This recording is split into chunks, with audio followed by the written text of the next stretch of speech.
Hello, hello parents. Good afternoon.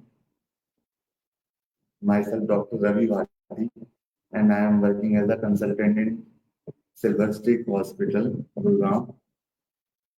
तो जैसे कि आप जानते हैं कि आज का टॉपिक है हमारा सीजर डिसऑर्डर। तो इस पे आज हम बात करेंगे तो हम इस चीज को थोड़ा सिंपल वे में समझेंगे। सीजर डिसऑर्डर, कन्वर्जन, एपिलेप्सी, ये तीनों चीजें क्या होती हैं, हम थोड़ा इस चीज को ना अच्छे से डिटेल में समझेंगे। देखो, सीजर डिसऑर्डर में कैसा होता है, कई बार कैसा होता है कि जब बच्चे का बर्थ होता है और बच्चा लेट हो, तो उसकी वजह से या तो दिमाग में ब्लीड हुई हो या तो दिमाग में ऑक्सीजन नहीं पहुंच पाई हो। तो इन दोनों चीजों के चलते हुए कैसा होता है कि मतलब बच्चे को ना बार बार मतलब कन्वर्जन कन्वर्जन क्या होते हैं कि कन्वर्जन में कैसा होता है कि बच्चों के ना इनवॉलेंटरी मूवमेंट होते हैं।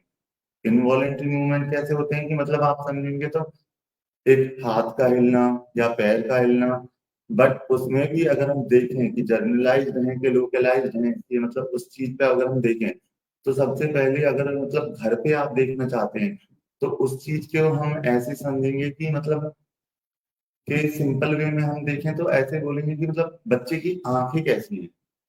अगर बच्चे की आंखें अपरोलिंग है, जैसे कि मतलब बच्चा ऐसे आंखें ऊपर करके बैठा है, और या मतलब ऐसे मतलब कुछ भी है, और मतलब बच्चा आपको पूरी बॉडी बच्चे की अगर ऐसे लग रही है कि मतलब बच्चे की बॉडी अकड़ी हुई है, जैसे कि हाथे ऐसे एक्सटेंड हो गए हैं, पैर एक्सटेंड हो गए हैं, तो उस चीज के बेस पे हम डिसाइड करते हैं कि जनरलाइज्ड है कि लोकलाइज्ड है। और लोकलाइज्ड और जनरलाइज्ड है, बट स्टिल ये फिर भी कन्वर्जन है। कन्वर्जन है तो मतलब कैसे हैं वो हम एज के बेस पे डिसाइड करते हैं, और हम थोड़ा सा इटियोलॉजिकल फैक्टर पे डिसाइड करते हैं, और थोड़ा सा इसमें जेनेटिक फैक्टर भी रोल प्ले करता है। बट वो डिसाइड करने के लिए तो हमें इन्वेस्टिगेशन की जरूरत होती है। तो हम एमआरआई करा सकते हैं उस चीज के लिए, और अपने जो भी आपके आसपास के जो भी डॉक्टर हैं हम उनसे कंसल्ट कर सकते हैं इस बारे में कि मतलब हमारे बच्चों को ऐसे हार आ जाए। बट उसके बाद जो नॉर्मल बेस मतलब नॉर्मल कॉमन प्रॉब्लम है आज की डेट में, तो वो आजकल कैसा हो रहा है कि हम जैसे कि देखते हैं केसेस, उसमें फेब्राइल कन्वर्जन नाम की भी एक चीज होती है। तो उसमें कैसा होता है कि बच्चे को जब फीवर होता है तो उसमें उसको बच्चे को ऐसे आते हैं, वो जनरलाइज्ड हो सकते हैं, लोकलाइज्ड हो सकते हैं, कैसे भी हो सकते हैं। वो प्रेजेंटेशन डिफरेंट है। वो डिपेंड करेगा मतलब वो पेशेंट टू पेशेंट वेरी करता है। तो उसमें कैसा होता है, उसमें अगर आपको ध्यान रखना है जैसे कि मतलब सीजर और ट्रीटमेंट एट होम, तो एट होम के लिए मैं आपको लोगों को बताना चाहूंगा कि होम पे हम क्या कर सकते हैं। जैसे कि मतलब नॉर्मल कॉमन प्रेजेंटेशन जो आती है, जैसे खांसी जुकाम बुखार जैसे जब भी आता है, तो हमारे पास एक तरीका है उस चीज को हैंडल करने के लिए कि हम एक थर्मोमीटर अपने पास रख सकते हैं। ज्यादा महंगा आता नहीं है, बहुत एकदम नॉर्मल प्राइस का आता है। तो हम उससे जैसे कि हमारे बच्चे को खांसी की प्रॉब्लम हो रही है या जुकाम की प्रॉब्लम हो रही है ना, और तो हम उसमें टेम्परेचर मेजर कर सकते हैं। और अगर हमारे बच्चे का टेम्परेचर 99.6 है या 7 8, तो just for a prophylactically purpose हम उसे पीसीएम, नॉर्मल पीसीएम ड्रॉप, जैसा कि मैंने आपको पहले भी बताया था कि नॉर्मल पीसीएम ड्रॉप देना है या सिरप देना है, वो डिपेंड करेगा एज पे। अगर बच्चा 6 मंथ के अंदर है तो हम ड्रॉप देंगे, 6 मंथ के बाहर है तो हम सिरप देंगे। ठीक है, और वो देंगे कैसे, सिंपल सी चीज है। उसके लिए आपको हमारी भी जरूरत नहीं है, डॉक्टर्स की जरूरत नहीं है।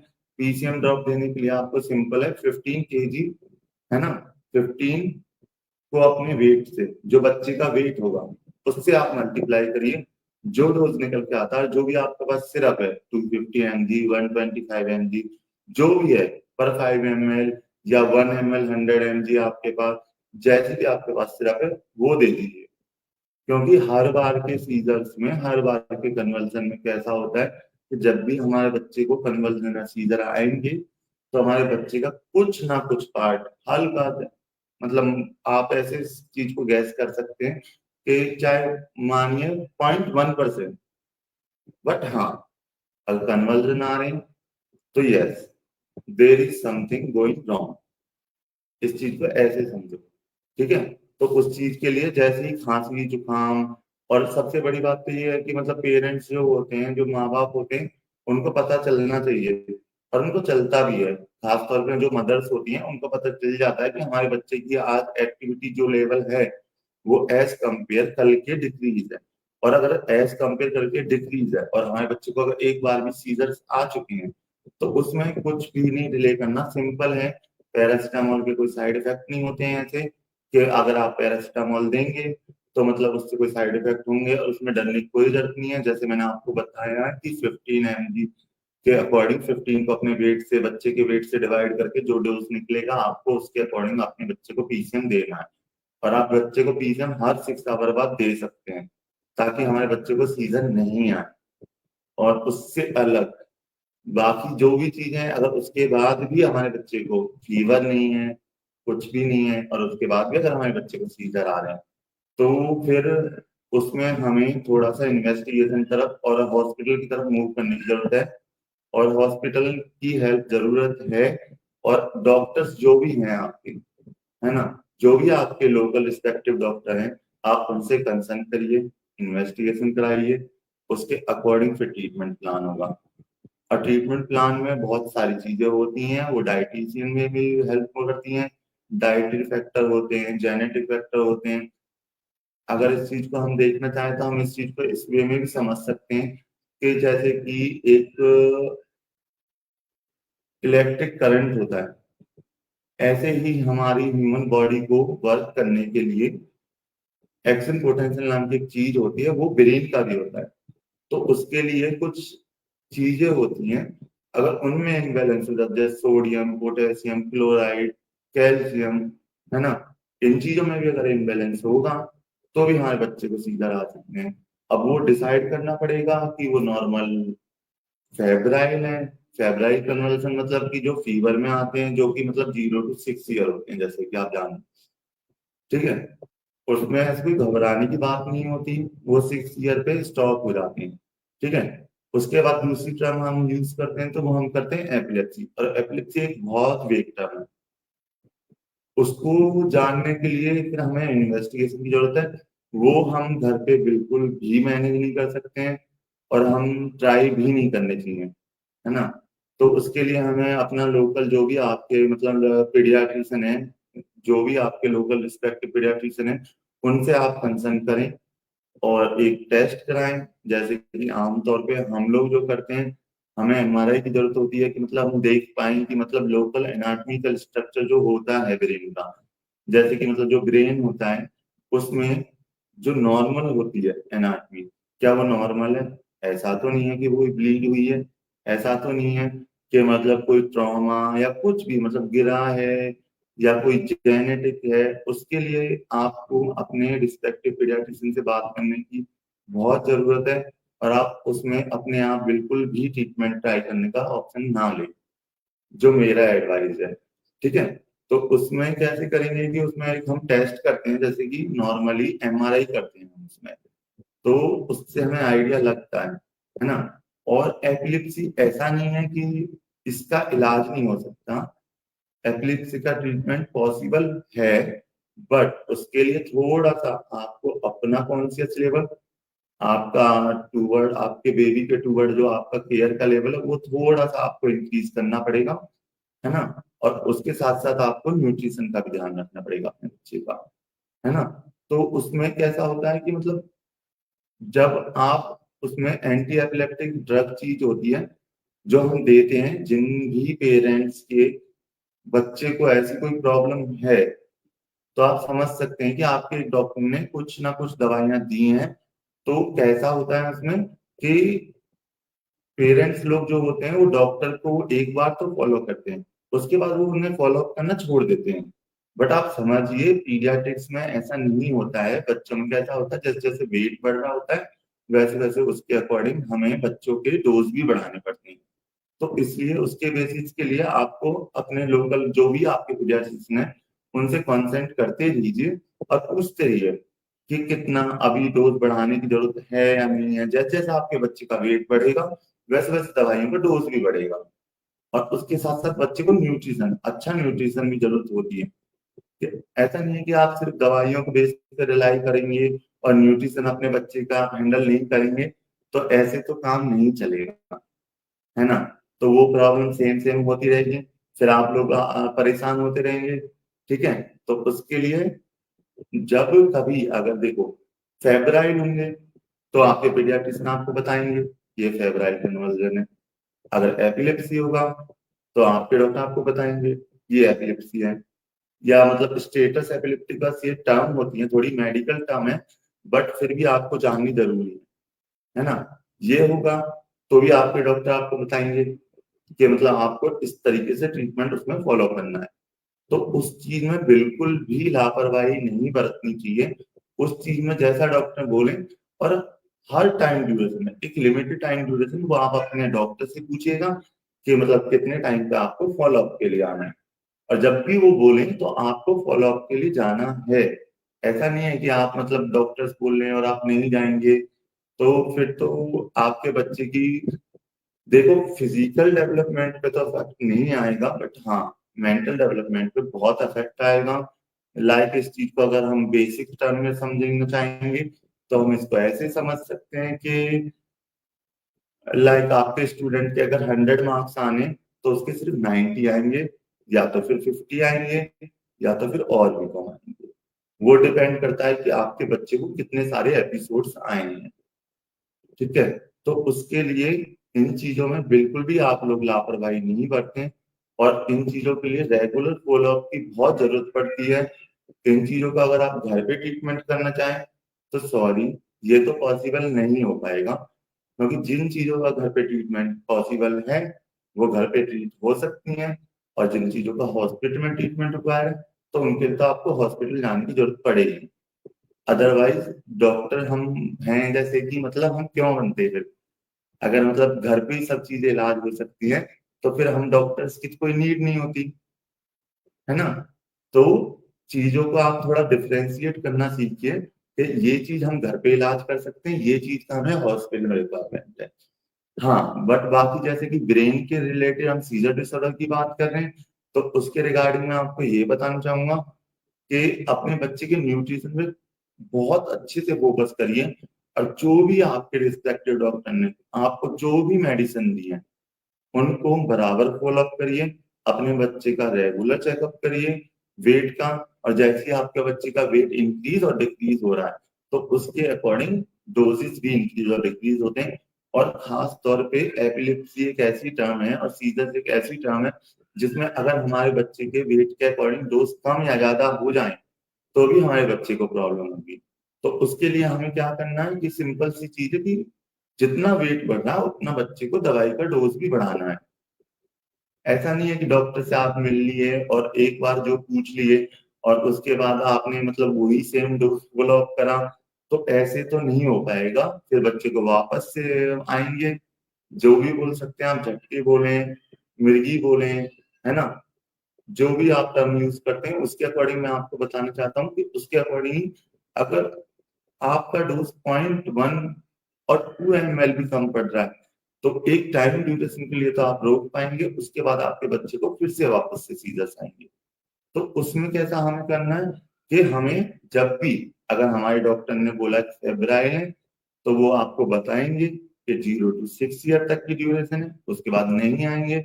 और अगर आपके डॉक्टर आपसे बोल रहे हैं कि एपिलिप्सी है तो फिर उसके लिए आपको अपने डॉक्टर को एज आ जो भी आपके डॉक्टर आपको कंसर्न करते हैं जो भी टाइम इंटरवल वो बोलते हैं कि इतने टाइम पर आइएगा और दिखाइएगा, तो प्लीज उस टाइम पे जाइए, दिखाइए और वेट को फॉलो अप करो। और वेट के अकॉर्डिंग डोजों को अपने एडजस्ट करना पड़ेगा। और वो डोज आप बिल्कुल भी एडजस्ट मत करिएगा, क्योंकि कुछ दवाइयां ऐसी होती हैं जिसमें आप लोग नहीं कर पाएंगे और गूगल हर जगह हेल्प नहीं कर सकता है हमारी।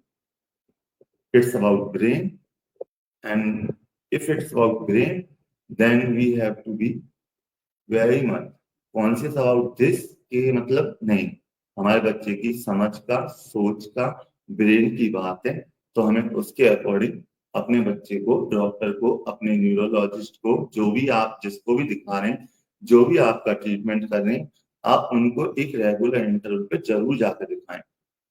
It's not about all money कि मीन्स हमारा फाइनेंशियल स्टेटस जो कि हम समझते हैं मिडिल और मतलब उसमें डिफरेंस होता है, बट फिर भी अगर इट्स अबाउट एपिलेप्सी तो देन आपको फिर तो दिखाना पड़ेगा, और उसमें दिखाना भी चाहिए। ठीक है, क्योंकि उसमें कैसा होता है कि हम जो भी लोग हैं, जितने भी हैं, हम सब लोग किसके लिए करते हैं? अपने बेबीज के लिए करते हैं। और अब उनकी हेल्थ पे और उनके ब्रेन पे इफेक्ट आएगा तो उनका फ्यूचर सिक्योर नहीं रहेगा, उनके फ्यूचर पे इम्पैक्ट आएगा। तो उसके लिए आप अपने पीडियाट्रिशियन को या अपने न्यूरोलॉजिस्ट को, जिसको भी आप दिखा रहे हैं, आप उसको एकदम रेगुलर इंटरवल पे जैसा जैसा वो बोले आप उसको वैसा वैसा फॉलो करें। ये मेरा आपसे एडवाइस है। बाकी एपिलिप्सी एक बहुत वेग टर्म है, मैं पेरेंट्स को उसके बारे में नहीं समझा सकता हूँ, क्योंकि उसके लिए पेरेंट्स लोग कुछ भी नहीं कर पाएंगे घर पे। उसके लिए आपको अपने रिस्पेक्टिव डॉक्टर की जरूरत पड़ेगी। ठीक है, तो इस तरीके से ऐसे समझते हैं। और उससे अलग बच्चे के न्यूट्रिशन में खास तौर पे जो चीज का हमें ध्यान रखना है, मल्टीविटामिन, जो बच्चा 0 to 6 मंथ का, विटामिन डी, है ना, कैल्शियम, इन चीजों का खास तौर पे ध्यान रखना है। और इन चीजों को अच्छे से ध्यान में रखते हुए हमें अपने बच्चे को बड़ा करना है। और अगर हमें एबनॉर्मलिटी लग रही है अपने बच्चे के अंदर तो उसमें हमें बिल्कुल भी हेजिटेशन नहीं करनी है, बिल्कुल भी डिले नहीं करना है। उसके लिए हमें तुरंत के तुरंत अपने रिस्पेक्टिव डॉक्टर को, जो भी जिनको भी आप दिखाते हैं, उनके पास हमें तुरंत तुरंत जाना है। और उनके एडवाइस के थ्रू अपने बच्चे का डाइट, अपने बच्चे का मेडिसिन प्लान, और कब बंद करनी है कब बंद नहीं करनी है, ये सब आप उनसे पूछ के करिए। क्योंकि ये डिजीज ऐसी नहीं है कि पेरेंट्स अपने बिहाफ पे गूगल सर्च करके या केमिस्ट से दवाई लेके इलाज हो पाए इस चीज का। ठीक है, तो मेरा खास तौर पे ये है, रिक्वेस्ट है कि प्लीज अपने बच्चों का ध्यान रखें। और उसके लिए बिल्कुल भी कुछ दवाइयां हैं जिनके लिए, कुछ डिजीज हैं जिनके लिए आप घर पे इलाज कर पाएंगे, उनके लिए हम घर पे इलाज बताएंगे, है ना। कुछ दवा, कुछ डिजीज ऐसी हैं जिन्हें हम आपको घर पे नहीं समझा पाएंगे, है ना, और आप उनका इलाज घर पे नहीं कर पाएंगे। तो इट्स माय हम्बल रिक्वेस्ट कि आप प्लीज अपने बच्चों का ध्यान रखें। और जिन चीजों के लिए बच्चे को हॉस्पिटल की जरूरत है, उनके लिए हमें हॉस्पिटल लेके जाना चाहिए। जिनकी घर पे इलाज हो सकती है तो आपके रिस्पेक्टिव डॉक्टर आपको डेफिनेटली घर पे इलाज बताएंगे। और इट्स अबाउट किड, तो आप प्लीज पीडियाट्रिशियंस को कंसल्ट करें, चाहे वो कहीं का भी हो, आपके आसपास का जो भी है उनसे कंसल्ट करें। क्योंकि अगर बात बेबी की होती है तो बेबी में ऐसा नहीं होता है कि अडल्ट के अकॉर्डिंग डोज होते हैं, और बेबी में ऐसा भी नहीं होता है कि हम एंटीबायोटिक दे दें तुरंत के तुरंत। Babies are soft, very soft. तो उसके लिए एंटीबायोटिक्स की जरूरत नहीं होती है। कुछ चीजें कैसा होता है कि एटमॉस्फेयर में एडजस्ट करने के लिए हमें उसके अकॉर्डिंग बिहेव करना पड़ता है, बच्चे की इम्यूनिटी बढ़ रही होती है। ठीक है, तो कैसा था, मदर वूम के बाद अगर बच्चा बाहर आए तो उसके अकॉर्डिंग, अब बाहर का एटमॉस्फेयर हम सब जानते हैं कि नाउ इट्स वेरी डिफरेंट, है ना, about pollution, so many factors. ठीक है, तो उसके अकॉर्डिंग हमें कैसा करना है कि मतलब बच्चे को अगर नॉर्मल चीजें हैं तो उसके लिए मतलब परेशान भी नहीं होना है, और बच्चे को नॉर्मल नहीं है तो उसके लिए हमें कंसर्न भी दिखाना है। ऐसा नहीं है कि हम अपने आप गूगल सर्च करके या कुछ भी केमिस्ट से एडवाइस लेके और ट्रीटमेंट अपने बच्चे के घर पे करना चाहेंगे। तो sorry, it's not possible at all, है ना। तो होपफुली मेरी बात आपको समझ में आई होगी। और जब भी कभी, एक और पॉइंट, कि जब भी कभी आपके बच्चे को एपिलेप्सी जैसी शिकायत आ रही है तो आपके डॉक्टर जैसा आपसे जो भी बोलते हैं, MRI, EEG, ब्लड टेस्ट, जो भी उनको फील होता है, आप प्लीज उसमें बिल्कुल भी मना मत करा करिए। क्योंकि वो जरूरी चीजें होती हैं, उनके बिना हम डॉक्टर्स को भी आइडिया नहीं लगता कि मतलब आपके बच्चे का हम ट्रीटमेंट किस वे में प्लान करें, कितने टाइम पे आपका बच्चा सही होगा, कितना टाइम आपके बच्चे को सही होने में लगेगा। और आपके सवाल तो यही होते हैं कि हमारा बच्चा सही होगा या नहीं होगा। तो उसके लिए जब आपके सवाल हैं तो आप प्लीज अपने रिस्पेक्टिव डॉक्टर्स का ध्यान रखिए, उनकी बातें सुना करिए। Okay, thank you. अगर आप लोगों का कुछ सवाल है तो आप पूछ सकते हैं।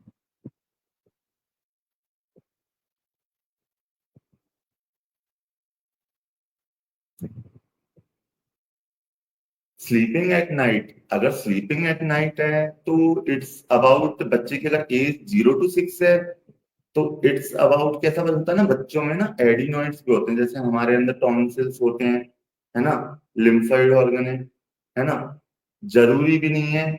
और एडिनॉइड अपने अकॉर्डिंग रिस्पेक्टिव एज के अकॉर्डिंग वो भी हो जाते हैं, डिसअपियर बोल सकते हैं आप, जैसे रिग्रेस हो जाते हैं। ठीक है, तो एज अगर 0 to 6 ईयर है तो सैचुरेशन पे डिपेंड करेगा। अगर बच्चे को सांस लेने में, देखो अगर स्लीपिंग प्रॉब्लम है तो स्लीपिंग प्रॉब्लम में बच्चा कैसा होगा, ऐसे ही पड़ा रहेगा नॉर्मली, और उल्टा एकदम ऐसा हो जाएगा फ्लैसिड एकदम, मतलब ऐसे एकदम लिथार्जिक टाइप, है ना।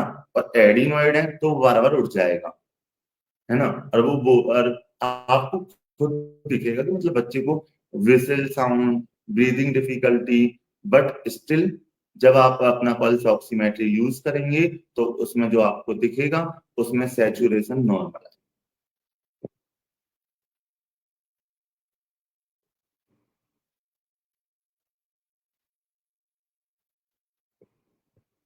No, not at all children never need. Sir ये जो भी आपका सवाल है, नहीं, एपिलेप्सी में ऐसा नहीं होता, सीजर्स में भी ऐसा नहीं होता। ये डिपेंड करता है, इसलिए मैंने आपको बोला कि कभी कभी कुछ चीजें आप अपने डॉक्टर्स की सुना करिए, और एमआरआई और जो भी वो रिस्पेक्टिव टेस्ट बोलते हैं आप करवाया करिए, क्योंकि ताकि इस चीज का आंसर बच्चे टू बच्चे वेरी करेगा, उसी के बेसिस पर हम डिसाइड कर पाएंगे कि ये फेब्राइल फीवर है, कि ये स्टेटस है, कि ये मतलब एपिलिप्सी है, या ये क्या है।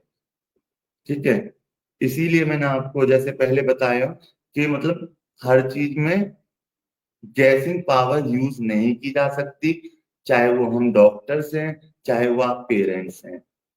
उसके लिए हमें कुछ टेस्ट चाहिए होते हैं, उसके बेस पे ट्रीटमेंट प्लान डिसाइड होता है कि 1 साल, 2 साल, 3 साल। और एपिलिप्सी के ड्रग बाय टाइम रिड्यूस किए जाते हैं, धीरे धीरे, एकदम से हम स्टॉप नहीं कर सकते हैं।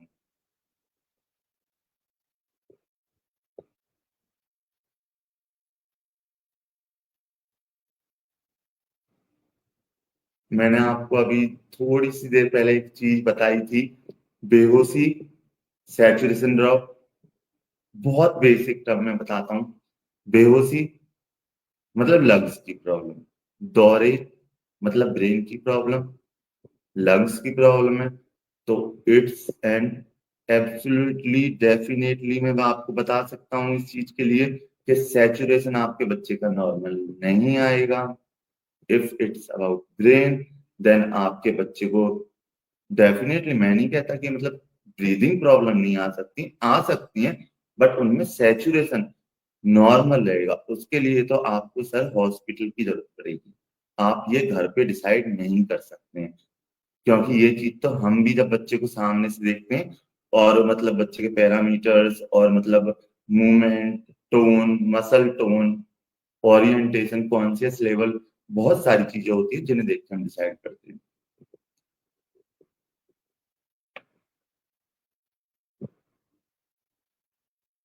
Seizure disorder, if it's about febrile seizure, then definitely. If it's about epilepsy, then it's all about MRI and your baby findings, कि क्या आपका बच्चे का जब जन्म हुआ था क्या वो नॉर्मल था, समय से पहले तो पैदा नहीं हुआ, समय से पहले पैदा हुआ है या बाद में हुआ है, या नॉर्मल टाइम पैदा हुआ, तो क्या वो समय पे रोया है, अगर वो समय पे रोया नहीं है तो भी दिक्कत है। वो सब चीजों के लिए देखिए, आउटर लुक पे तो अलग ट्रीटमेंट होता है, बट अंदर infrastructure, grey matter, white matter, ये भी दो चीजें ब्रेन में होती हैं जिनके बेस पे हमें डिसीजन लेने होते हैं। उसके बाद ही हम बता पाएंगे कि मतलब क्या आपका बच्चा कंप्लीटली क्योर हो पाएगा या नहीं हो पाएगा। बट यस, मैं इतना जरूर बता सकता हूँ आपको कि हाँ, हम प्रिवेंट जरूर कर सकते हैं।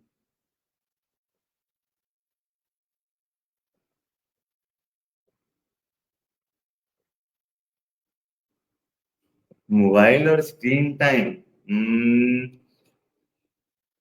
इसमें तो ऐसा है कि अगर कोई इंसान अपने नॉर्मल बॉडी वर्क का लेवल, जैसे कि एक्शन पोटेंशियल एक वर्ड यूज मैंने करा था, ऐसे ही बॉडी का भी पोटेंशियल है।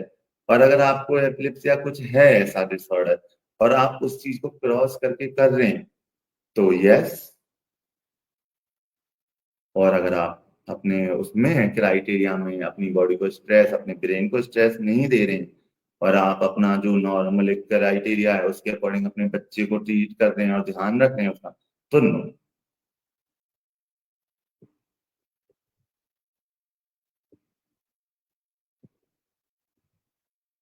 Any question?